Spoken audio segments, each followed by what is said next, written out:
Good afternoon. My name is Joseph Lloyd and I source cars for people on a professional basis.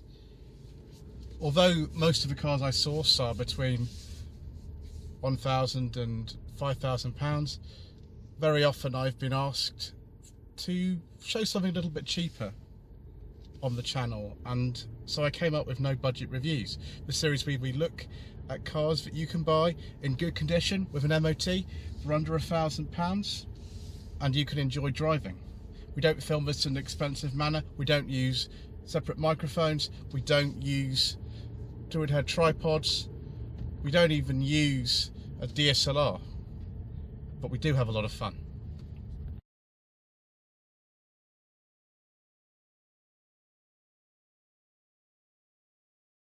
We love a bit of short notice, no budget reviews, viewers, particularly when it is something very luxurious indeed.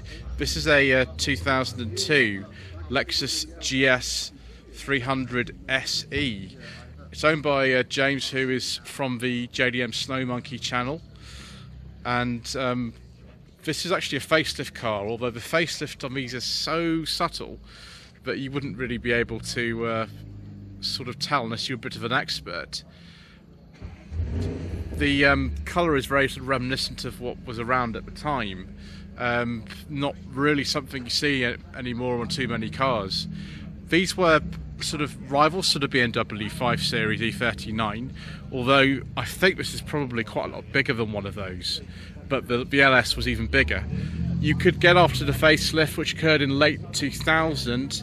Also a V8 version of this, the GS430, although I think the majority of cars sold in this country were the GS300. This is the legendary 2JZ engine, which is amazing, but even better for me is a beige leather interior with wood. I do like a nice beige leather interior, viewers. We like luxury on this channel, viewers. We like luxury a great deal. Literally, this car has just come to me for filming, and James didn't realise I'd be filming this today, so it's not been cleaned or anything. And the weather today at the Furious Driving social event down at Talk Moto Cafe in Horsham hasn't been great, so you know, just driving a car from anywhere really to here is liable to get a little bit of sort of stuff on it, but there we go. Now you can buy one of these for under £1,000. It won't be great if you do, but that's the criteria for no budget reviews, and that's fine. This one cost a little bit more than that, but it actually wasn't that much more considering how much space and equipment that you get with one of these. The only thing I would say is the rear legroom seems a bit shocking for a car this size, but there we go. Let's have a look inside.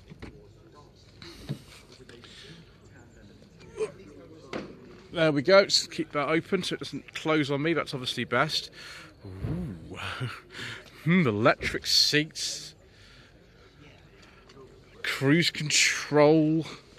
It's actually got apparently buttons for the automatic transmission somewhere around here. Oh yeah, down and down. What? What's the point of having two down buttons for the steering wheel? Where's the up button? Viewers, I'm not very impressed with that. That's a very strange design choice. I do like the fact we've got an electric steering column, so maybe we can live with that. I don't know. So put the key in.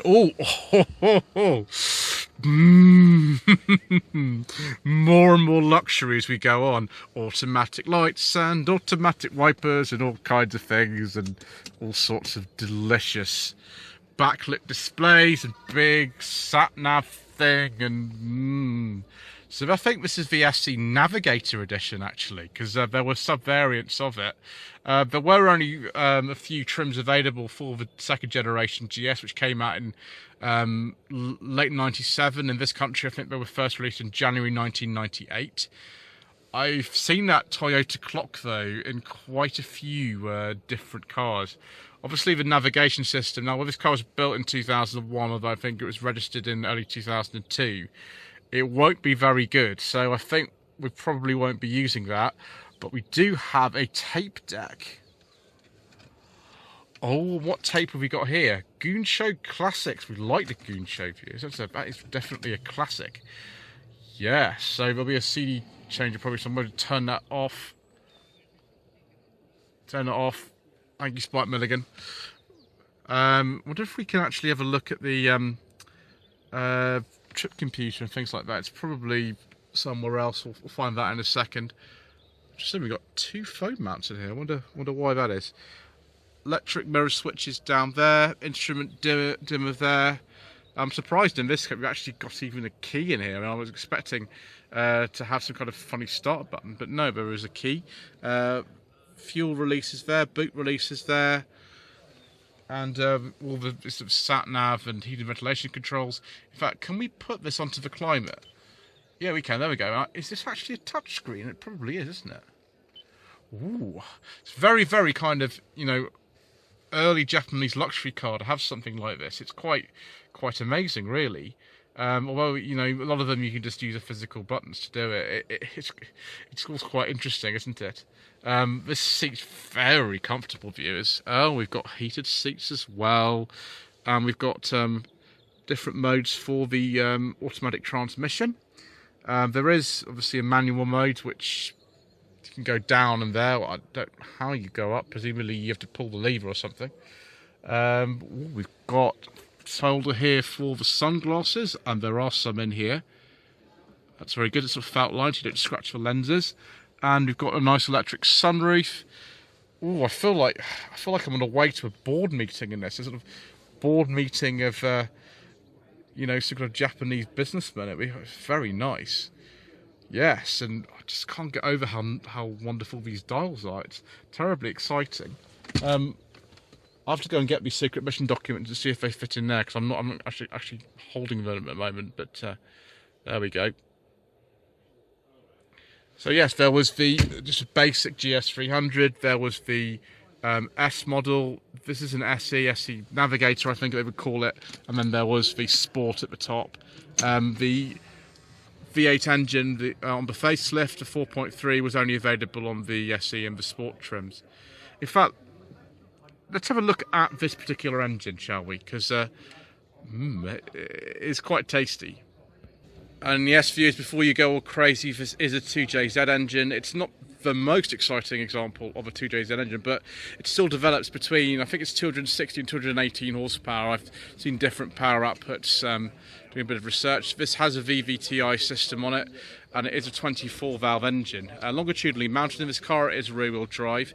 The Japanese domestic market name for these cars was Toyota Aristo. It's also based on a platform that was shared with the Japanese domestic market Toyota Crown at the time. These were made in this shape until around 2004. Headlamp washers, of course. The car seems to be sitting quite high up the front. I don't know why. Apparently that is the specified ride height for these. There's the timing belt. Actually, I didn't realise these had a timing belt, but apparently they do. And this one was replaced in 2020, so that's good news. Obviously, make sure you do that if you're going to buy one of these. The size of it is just ever so imposing. It's kind of sort of wonderful in a way. That this colour is also rather special. Hydraulic struts on here. Actually, for a relatively modern car, it doesn't actually look that bad to work on, to be honest. I'm actually quite impressed in that respect. But yeah, this is going to be one of these cars where they're still available at such temptingly low prices. But if something really major goes wrong, you might get in a bit of trouble. Anyway, let's have a look in the back and see how luxurious it is. Right. Ooh. Do we have... Oh my gosh, you've still got rear ashtrays in this. See, this car was designed in the mid-90s, so expect that. No, there's not as much room in here as I would have expected. I mean, you can put the electric memory seats in a different space. I don't think there's memory on this one. There's definitely memory for the driver's seat. We've got these very nice mat pockets. I like mat pockets like this. They look very stylish like that. And loads and loads and loads of beige leather and wood. Gosh, I'm wearing my beige trousers today as well. Didn't know that was coming, viewers. Right. Yes, yes, more cup holder action. Yes, please. That's very nice, viewers. Very, very nice indeed. Little courtesy lights in here, either side, of course. Headline is actually worn up quite well. It's not sagging or anything. Big shelf on there for putting stuff on. Maybe you want an executive tissue box on there or something like that. That would be good. We'll have a look in a second at that enormous armrest I seem to have overlooked. We'll just have a look at that in a moment. But huge transmission tunnel, like one of the biggest I've ever seen in my entire life. You don't really want anybody sitting in the middle because they're going to have to straddle that massive hump. But yeah, it all looks very airy in here, all very pleasant. It's all very sort of relaxing, which would be the sort of main thing about these, wouldn't it? Now there's a rear spoiler on this. I think this probably was sort of got a factory option. With the GS430s, I think you could get this as what's called the Aerofoil pack, but I don't know if this is, you know, with the Navigator pack and the Aerofoil pack, I'm not sure. So I'll just put the key in. We can use, obviously, that thing inside, but we'll just use the key because I'm here. It's actually a bit awkward doing that. Oh, there's loads of room in here. Look at all this space.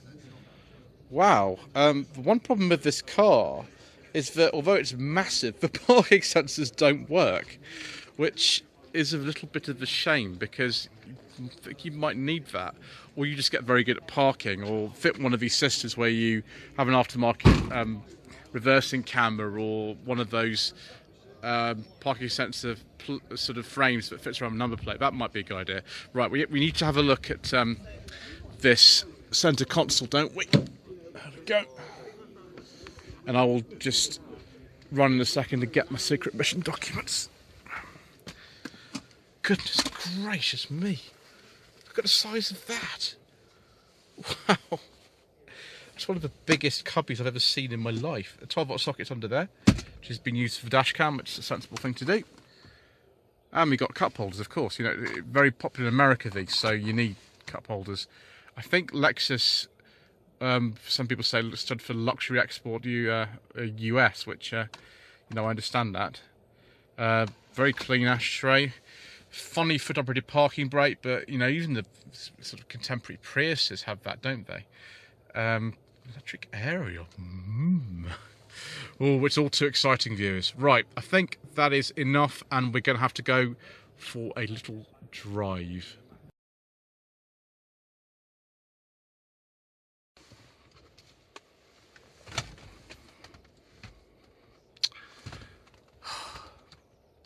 Oh no. At least you've got a multi-CD play cartridge in here. First impression I have of this car is just how relaxing and easy it is to drive. It's like a very large, comfortable leather armchair. The engine sounds very good. Obviously it's not the most potent 2JZ engine. They've only got 218 horsepower in this one. Mind you, if you went for the V8, I think those have 279 horsepower. 0-60 time of this car is about 7.9 seconds. I think the LS430, sorry, the GS430, I must get that correct, that had a 0-60 time of about 6.1 seconds, so it was a little bit quicker, but you probably paid for that in terms of the fuel economy. This one's still not great. I think you'd struggle to get 30 miles per gallon out of this, but wow, this is nice. The ride height is surprisingly high if you're looking at it, but look at this rear wheel drive chassis, and it feels like this car actually might be a bit tail happy if you drive it too fast. And this little country road we've got for a very brief test drive that I'm doing, it probably will show up the weaknesses in the handling if I push it too hard, which I'm not going to do. We might test out the manual mode actually in a second as well.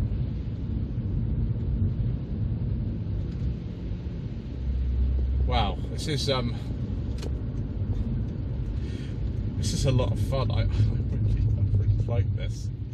It's really surprising. I'm not necessarily normally the kind of person who likes extremely large luxury sports saloons like this, but I think I do really like this. It reminds me very much of something like a Jaguar XJ of this time, the X308, although obviously it's a Toyota product, so very different in a way, but the steering's actually got some good feel to it. You can feel we've got a rear-wheel drive chassis in here, and it's surprisingly nice. I just wish I could drive this for a little bit longer, but as this car's only come through at really short notice at the Furious Driving Social event, that's not really possible.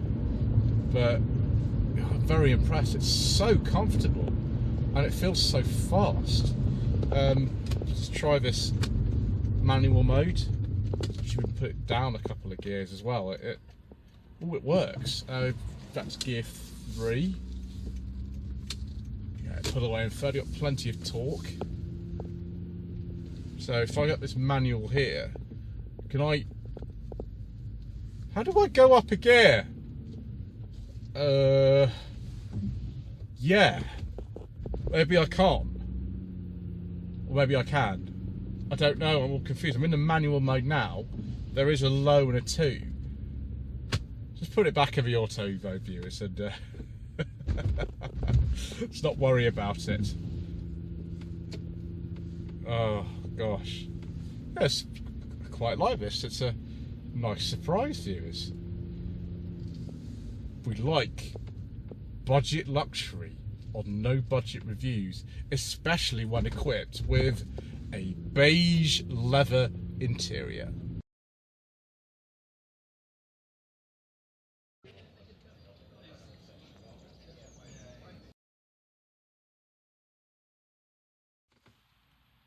Well, viewers, we have had our fun today, haven't we?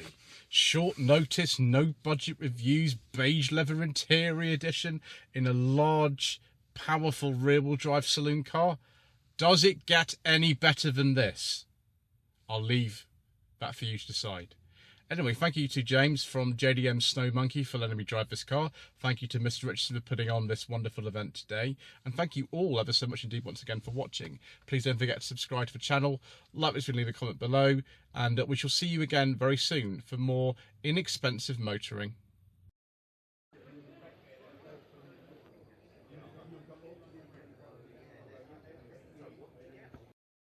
No, ZR, yeah. And it's had about 10 cars and all estates and stuff.